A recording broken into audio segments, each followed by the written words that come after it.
In his first week as president, Donald Trump has swiftly implemented a series of executive actions that align with a major campaign promise to confront gender ideology within American institutions and advocate for biological truth based on fundamental and indisputable reality. At the same time, the Supreme Court is set to deliberate on two important gender-related cases this year, and Trump's recent executive actions may lead to additional controversies in the High Court. Last week, the Supreme Court agreed to hear the case of Mahmoud versus Taylor, which will decide if schools can require teachers to read LGBTQ-themed books to young children, even if parents object. The central question is whether parents can opt their children out of such lessons. Sarah Marshall Perry, a senior legal fellow at the Heritage Foundation, told Fox News Digital that if the Supreme Court fulfills its role, Trump's executive order should not influence the case outcomes. She explained that Trump's order outlines the policy direction for the new administration, similar to how former President Joe Biden expanded the definition of sex to include gender identity through his executive order. Perry emphasized the distinction between the executive and judicial branches, noting that while the executive is primarily political, the judiciary operates independently of politics. She stated that the Supreme Court must concentrate on the facts presented in the cases, which will involve issues related to parental rights in school curricula and the definition of curriculum concerning opt-out provisions.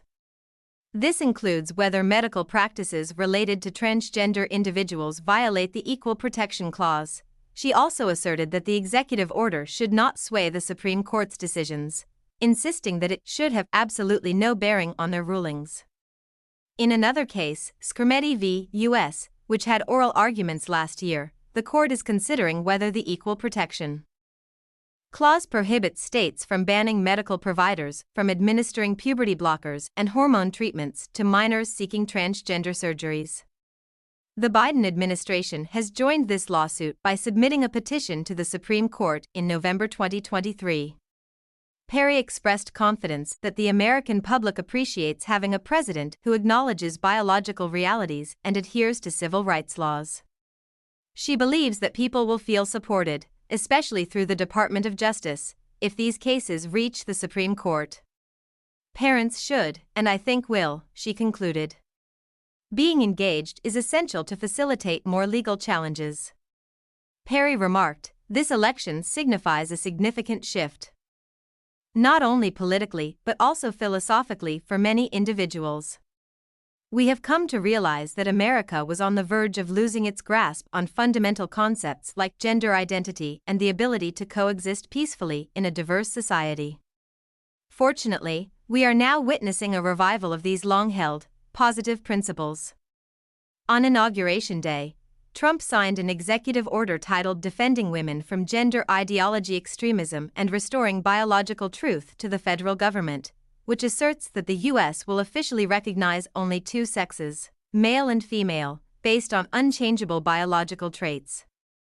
This order prohibits the consideration of gender identity in legal and administrative matters and requires federal agencies, including those responsible for housing, prisons, and education, to comply with this definition when enforcing laws and regulations.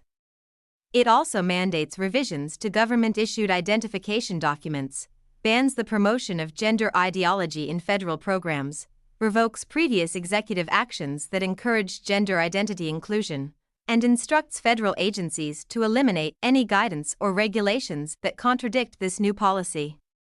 Trump's executive order effectively overturns the Biden administration's 2021 order titled Preventing and Combating Discrimination on the Basis of Gender Identity or Sexual Orientation, which instructed federal agencies to interpret and enforce civil rights laws to prevent discrimination based on gender identity and sexual orientation.